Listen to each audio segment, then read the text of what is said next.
स्वः तत्सवितुर्वरेण्यं भर्गो देवस्य धीमहि धियो यो नः प्रचोदयात्। ॐ सहना भवतु सहनौ भुनक्तु सह वीर्यं करवावहै तेजस्विनावधीतमस्तु मा विद्विषावहै। ॐ शान्ति शान्ति शान्तिः। श्रुतिस्मृतिपुराणानाम् आलयं करुणालयं नमामि भगवत्पादशङ्करं लोकशङ्करं शङ्करं शङ्कराचार्यं केशवं बादरायणं सूत्रभाष्यकृतौ वन्दे भगवन्तौ पुनः पुनः। ॐ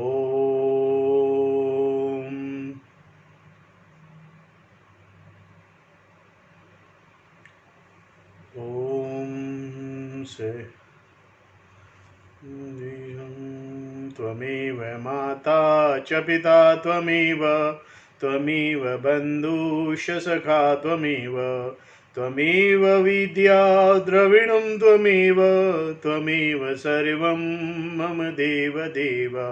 ओम गुरुदेव भगवान शिव शंकर भोलेनाथ कैलाशपति महाराज की जय। भगवान व्यास जी महाराज की जय। शंकराचार्य भगवान की जय। स्वामी चिन्मयानंद भगवान की जय। स्वामी दयानंद भगवान की जय। स्वामी प्रबुद्धानंद भगवान की जय। स्वामी शुद्धानंद भगवान की जय। साध्वी आनंद ज्योति जी की जय। माता पिता की जय। सभी गुरु देवताओं की जय। सभी गुरु देवताओं की जय। श्री कृष्ण गोविंद हरे मुरारी हे नाथ नारायण वासुदेवाय। ओम Shrimad Bhagavad Gita chapter 5 and we have completed verse number 11. कायेन मनसा बुद्धया केवलैरिन्द्रियार्यपि योगिनः कर्म कुर्वन्ति संगं त्यक्त्वा शुद्धये। Giving up attachment, karma yogi perform action purely without being impelled by dislikes and likes, with the body, mind, intellect, and also by the senses for the purification of the mind. Here Bhagavan says the karma yogi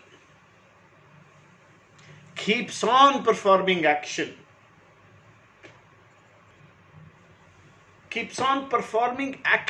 purely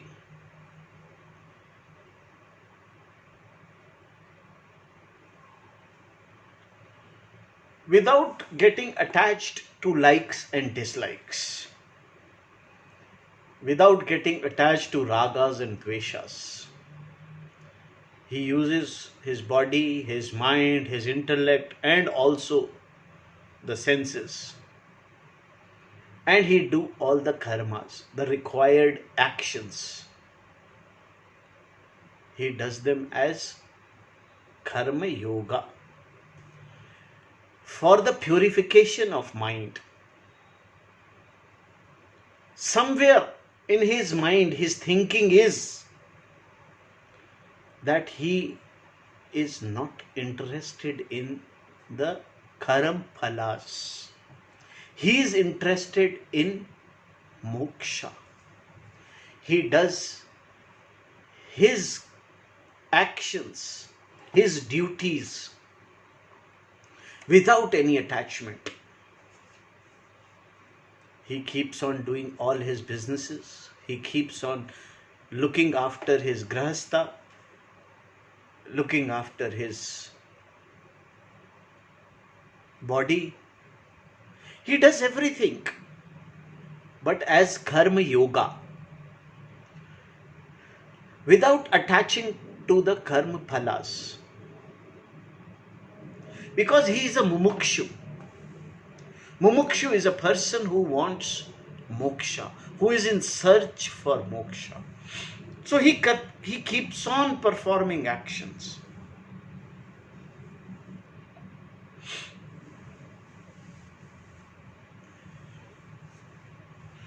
So by performing actions without any attachment to the result.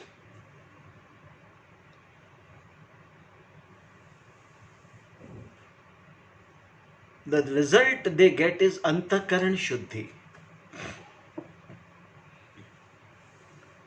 For moksha, the requirement of antakaran shuddhi, peace of mind, vivek buddhi is gained by these doing duties as karma yoga.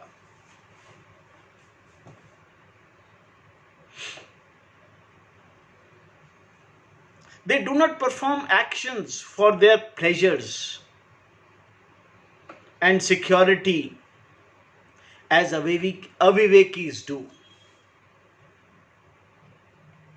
They are not interested in pleasures, pains, security, unsecurity, whatever the result may be. They are not interested in the result. As the others, who are not even mumukshus, are. They keep on doing same karmas. They keep on doing same karmas. As a aviveki does the same way a mumukshu, a viveki, karma yogi does. Same actions, but the attitude is different. A viveki is interested in the pleasures. He is interested into attachments. He is interested in securities. Whereas Karma Yogi is a Viveki.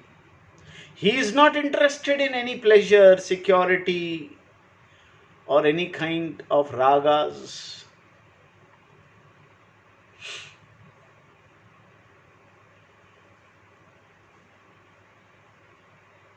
Then there is a Jnani.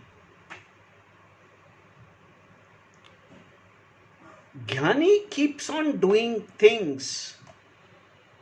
He also does same thing as Karma Yogi does. We have talked about Aviveki, then Karma Yogi, and third is Jnani. Jnani also does same thing, but he has a knowledge of non-doership.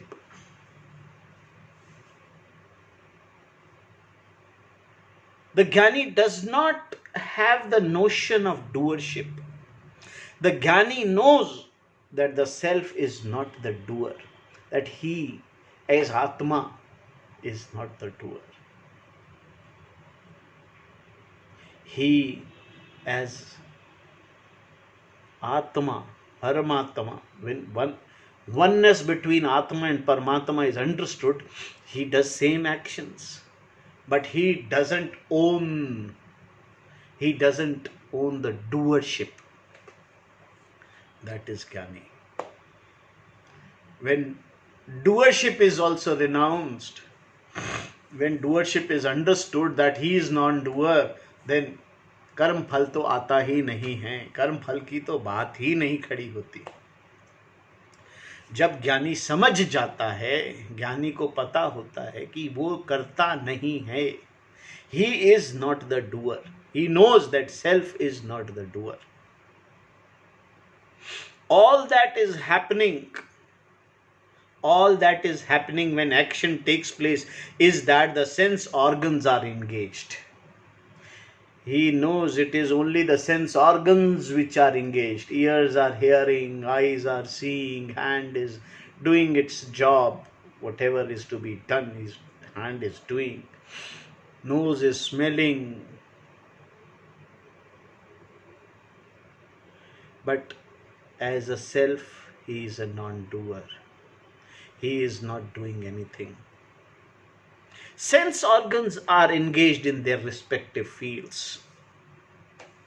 So the difference between Jnani and Karma Yogi is that Jnani does not have the sense of doership, whereas Karma Yogi does. Karma Yogi still has that. The doership is there for Karma Yogi. And for Viveki, even Aviveki, He is the doer. He enjoys the pleasure. He enjoys the pain. He has to go through the pain. I don't say enjoy. He goes through the pain. He has all the ragas and dveshas. He keeps on with them. Because karma yogis are mumukshu, they perform action as means for moksha. Just as sannyasis do. Whereas those who are not mumukshus perform action for the sake of result.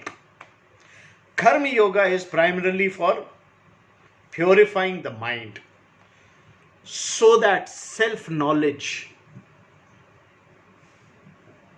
self-understanding, the oneness of Atma and Paramatma is understood. The knowledge can be gained. This knowledge can be gained. The error of self being bound with the body is removed. The self is not bound with the body, physical body. Self is one with the whole. It is not the body. Self is not the part. It is not the part of body.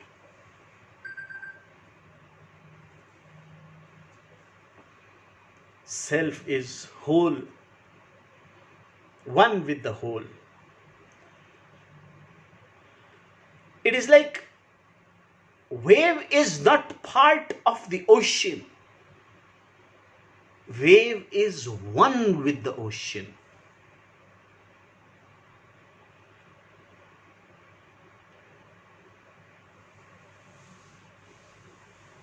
When understood, the oneness between wave and ocean is understood, that there is no wave, it is all water. All the errors, all the bondages of small, big, volume, everything is gone. When wave understands the oneness with the ocean, it is not one wave, it is the whole ocean, the water.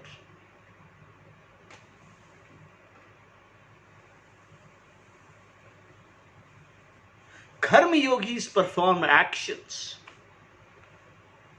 for purifying their mind. They perform action for the sake of antakaran shuddhi, which prepares the mind for knowledge.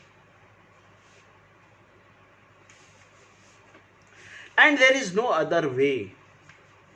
Only way is to go to do karmas, to perform all actions, to perform all duties as part of karma yoga, not getting attached to the phalas, not getting attached to the karmas and karma phalas. Doing duties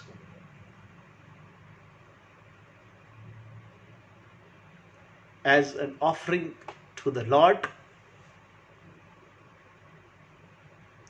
not getting attached to the phalas,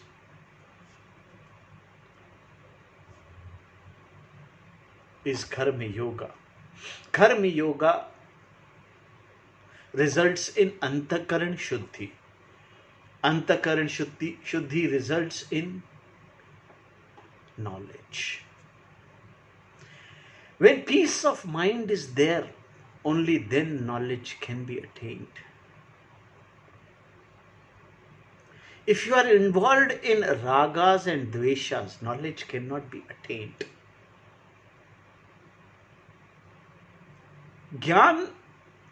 ज्ञान के लिए मन शांत होना बहुत जरूरी है, मन में विवेक होना जरूरी है. जितने भी राग द्वेष हैं उनसे निवृत्ति प्राप्त होनी जरूरी है. जब मन शांत होगा तभी ज्ञान हो सकेगा. अंतःकरण शुद्धि which is required.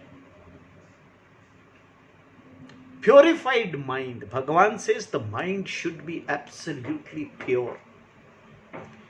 Absolutely pure mind. What is the meaning of pure mind now? This is what Bhagavan is going to explain in verse number 12 of Gita, chapter number 5, which we will do right now. Yuktah karma phalam tyaktva shantim apanoti naishthikam ayukta kama karane phale saktah nibdhayate. Yukta karma phala tyaktva shantim apnoti naishtikim ayuktah काम कारेण फले सक्तः निबध्यते. Yuktah, the one who is endowed. Karma yogi. Karma phalam, the result of action. Tyaktva, give up. Giving up. Naishtikam, born of commitment to the life of karma yoga. Shantim, composure. Apnoti, gains. Ayuktah, the one who is committed to the life of karma yoga. Ayuktah. Kama karena, led by desire. Phale saktah, being attached to the results of action. Nibdhayate, is bound.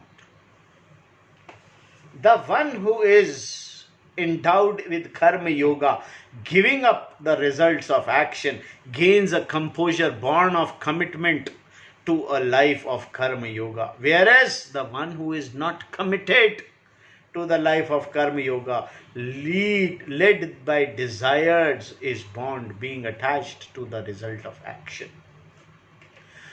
The one who does his karmas as karma yogas gains composure, peace. His mind is peaceful. Peaceful mind is a purified mind. Composed. He is not attached to phalas. If it is a good phala, it's okay. If it is bad phala, okay. In both cases, he remains same, composed. He doesn't react. Whereas the one who is not committed to the life of karma yoga is the person who is led by the desires, is bound, is attached to the result.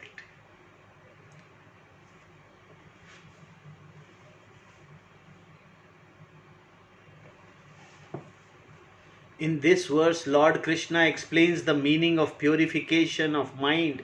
Such a mind is what is implied here by the word Shanti, means composure. So Shanti. To the extent that one has a pure mind, to that extent is his or her degree of composure. Shanti is gained because of freedom from ragas and dveshas. If ragas and dveshas are there, there is no Shanti. That is gained by living a life of karma yoga. Prasada buddhi is an attitude wherein there is a glad acceptance of whatever comes. Whatever comes now and whatever has happened before are taken gladly, cheerfully. It means that nothing is taken personally, either as something that has happened to me or something that I have accomplished. And this is only possible when there is a prasad buddhi. The karma yogi does not impute to the self of all omissions and commissions of the past. And with reference to the present, whatever happens is taken as prasada. He or she is not dictated by ragas and dveshas. The person is not attached. The karma yogi is not attached to ragas and dveshas. He is free. Shanti. If you are not attached to the result, the mind is peaceful. Being in harmony with the order that is Ishvara. As long as your likes and dislikes dictate your activities, you are bound to have problems of frustration, anger, and so on. Because the pressure of ragas and dveshas, such problems cannot be avoided.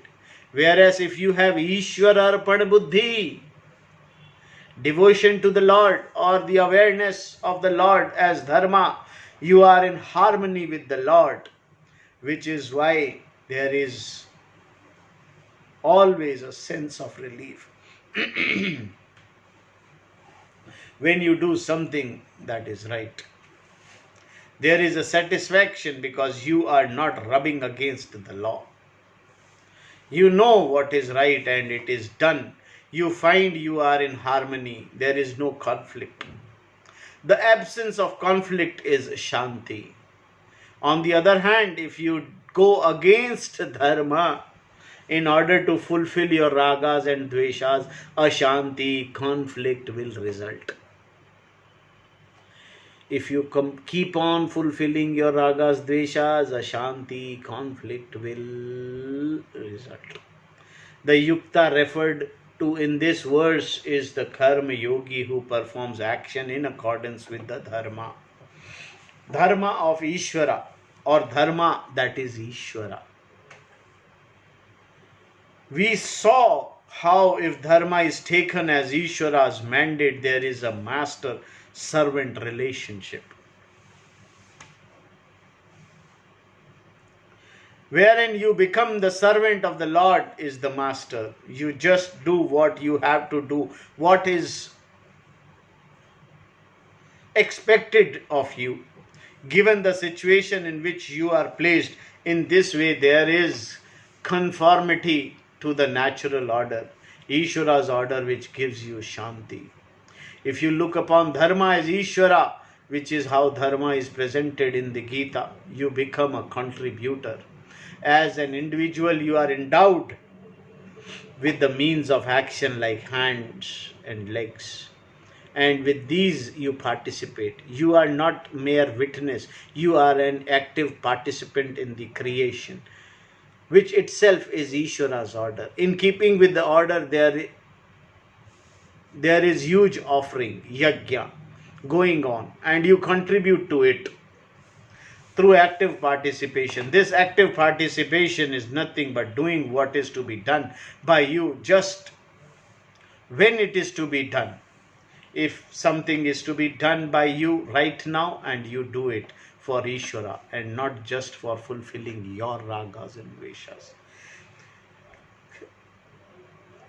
A karma yogi keeps on doing. He participates all his actions with his hands, legs, eyes, ears, tongue, nose. He keeps on doing all actions from his body, his mind. He keeps on doing actions.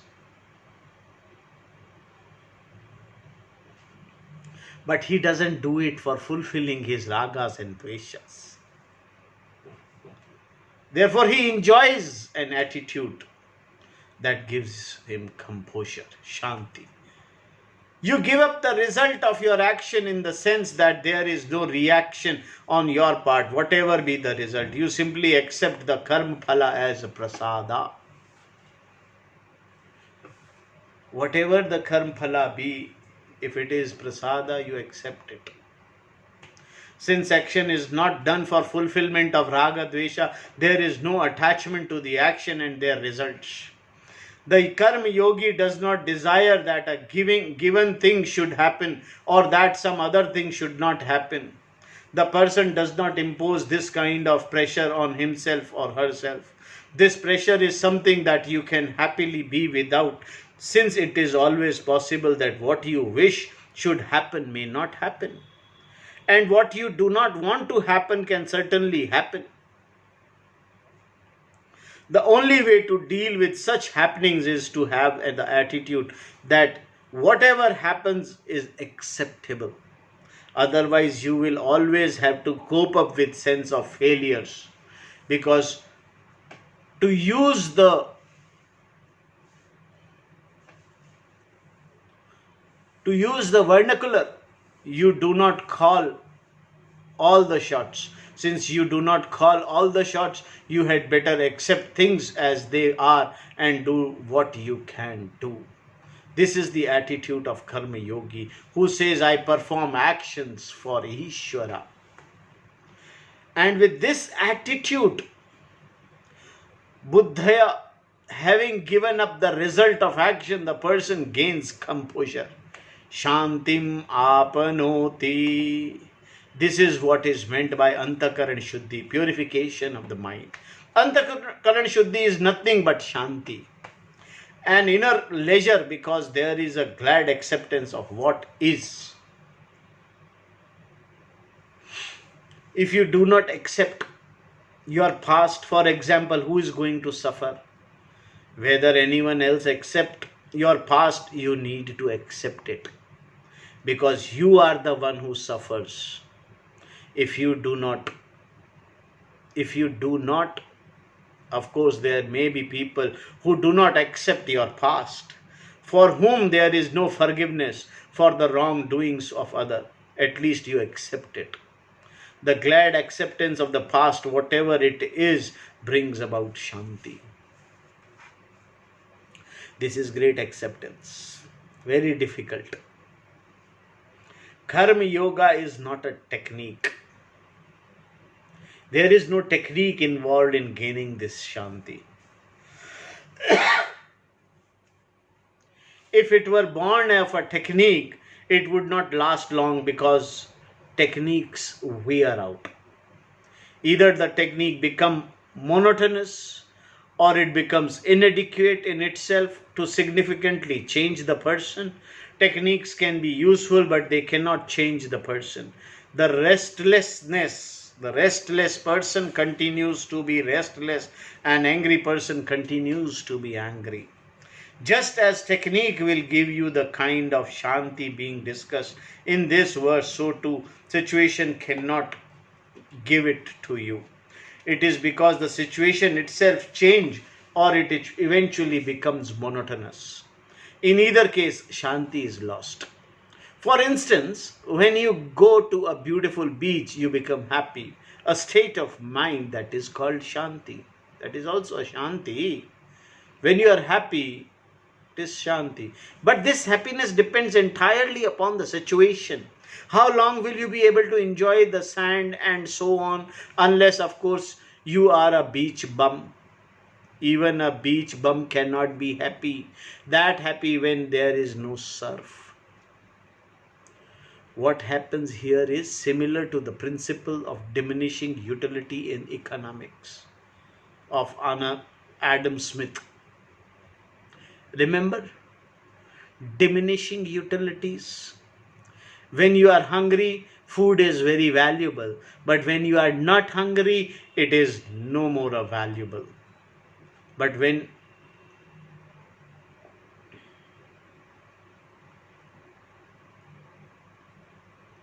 it is no more valuable. As the utility of food diminishes, so does your value for it. Every situational Shanti is governed in the same way. Situational Shanti, when the value goes down, you cannot keep on staying in Goa beach forever, because if that gives you Shanti, it will become monotonous and again Ashanti. Karma Yoga is not a technique like pranayam. For instance, pranayam can give you certain Shanti, which you can utilize to understand yourself and your mind. It is useful discipline, but it cannot give you Shanti being discussed here, because you cannot do pranayam all the time. So whenever you are doing, you are Shant. Whenever you are doing pranayam, you are Shant. And whenever you are not doing pranayama, you again Ashanti. Therefore, this karma yoga is not a technique. अभी यहाँ तो बहुत अशांति है, चलो ऋषिकेश जाके रहते हैं. Even Rishikesh doesn't have Shanti. You stay there for more than 15 days and you will find the Shanti there.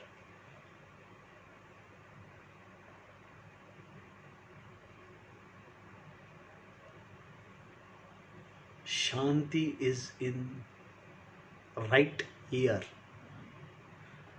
Understanding. This understanding is Shanti. Unlike a technique or a discipline, Karma Yoga is not a particular action. There is no particular situation in which you follow Karma Yoga. Karma Yoga is your life. And as a Karma Yogi, you are a devotee. Those devotion is not spasmodic. It is not something that comes even now and then and goes away. A person who has Ishvara Arpana Buddhi is one who is abidingly devoted to Ishvara, taking things as they come. And when such a person performs action, he or she conforms to Dharma. His awareness of Ishvara is what brings about the change in the person.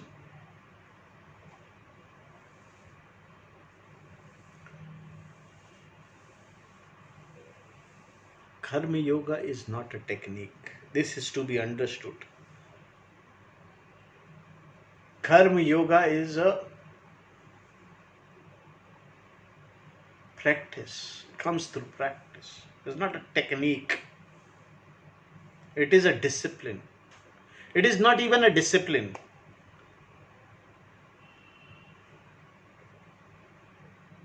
It is the life.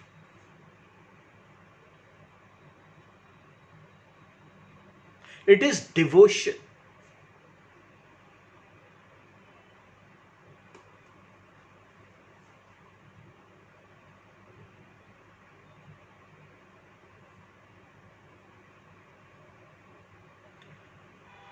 Everything is Ishvara Arpana.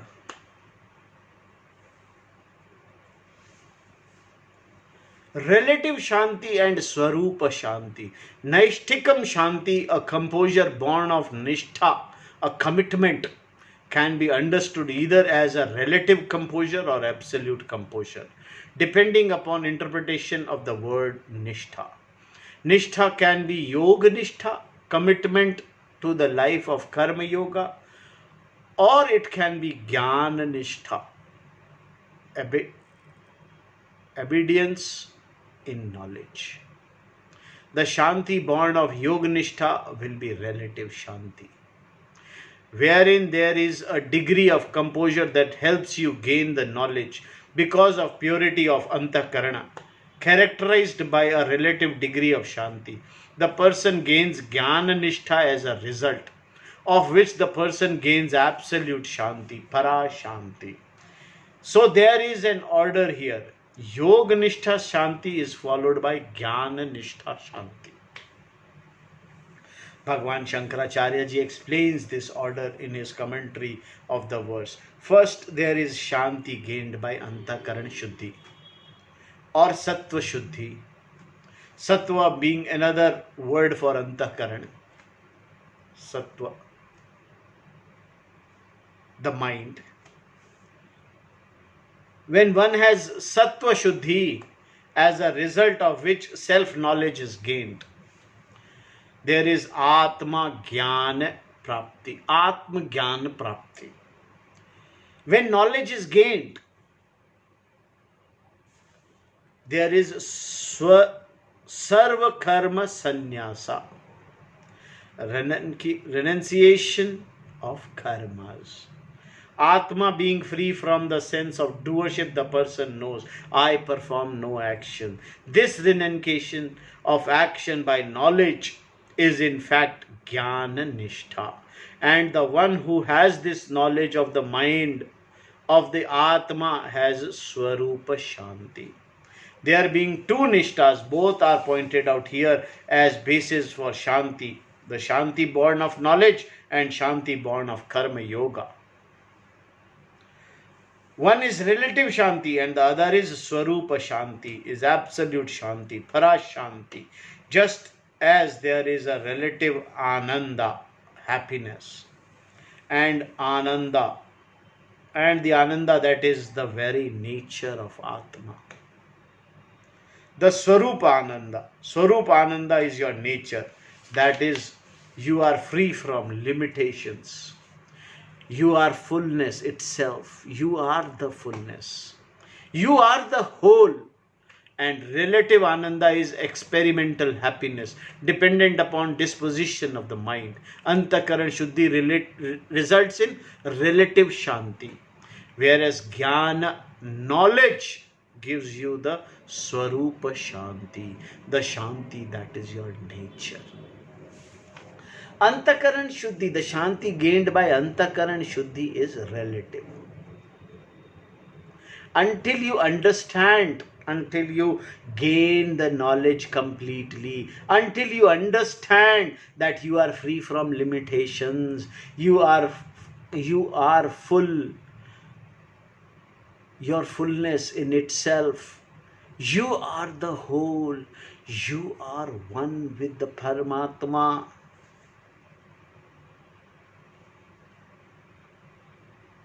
This knowledge comes when you are relatively shant. Whenever you are relatively shant, you try to gain this knowledge.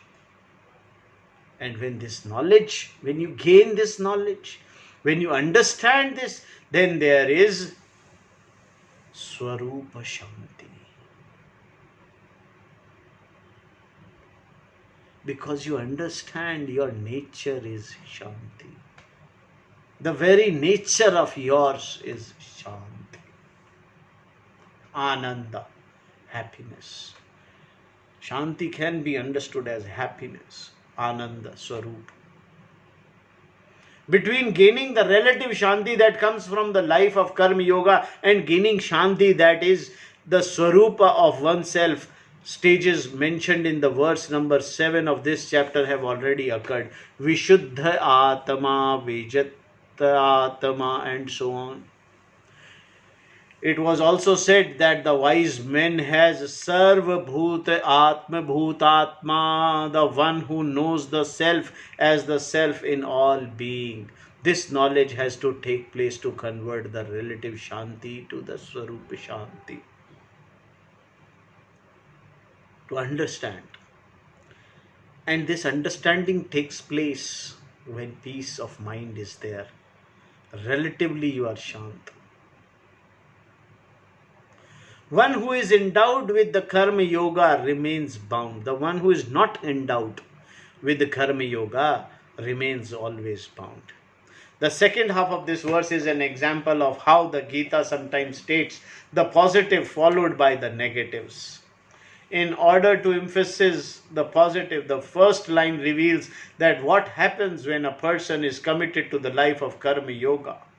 To emphasize the value of Karma Yoga, the second line on this verse tells what happens when a person does not follow this lifestyle. Such a person is referred to as Ayukta here. Ayukta, one who is not endowed with Karma Yoga.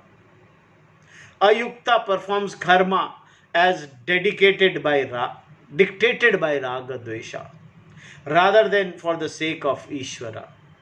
He performs karma to fulfill his likes and dislikes, and not because of any consideration for the natural order. Thus, the Ayukta performs action only for his own sake and fails to recognize the cosmic ecology, the divine ecology, the order that is there. The person is completely oblivious to the fact that there is an order of a dharma and performs action strictly to fulfill his karma, desires.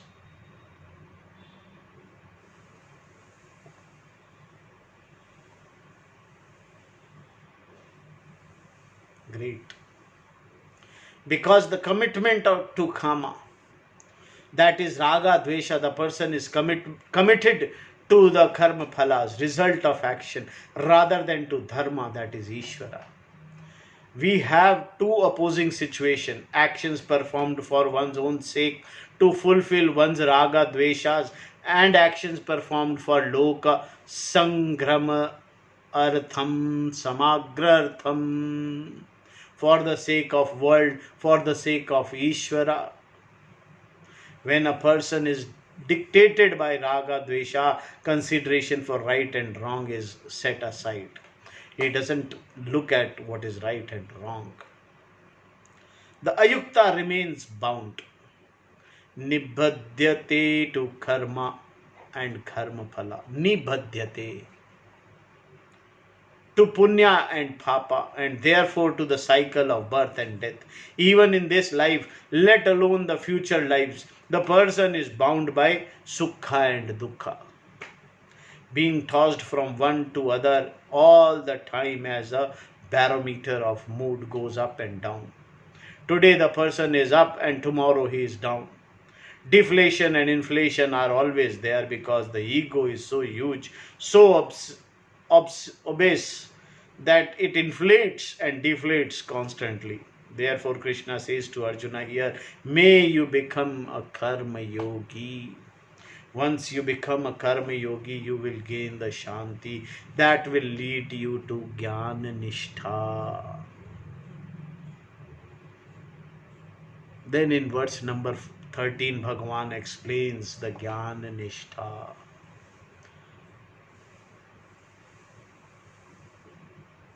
Sarva karmani mansa sanyasya yaste sukhavasi nudvare pure dehi neva kurvanna karyan. The indweller of the physical body, the one who is self-controlled, having renounced all actions mentally by knowledge, remains happily in the nine-gated city, the body, neither performing action nor causing others to act. This we will see tomorrow. Om Purnamadaha Purnamidam Purnat Purnamudashyate Purnasya Purnamadaya Purnameva Vasishyate. Om Shanti Shanti Shanti Harihi Om Tat Sat. Om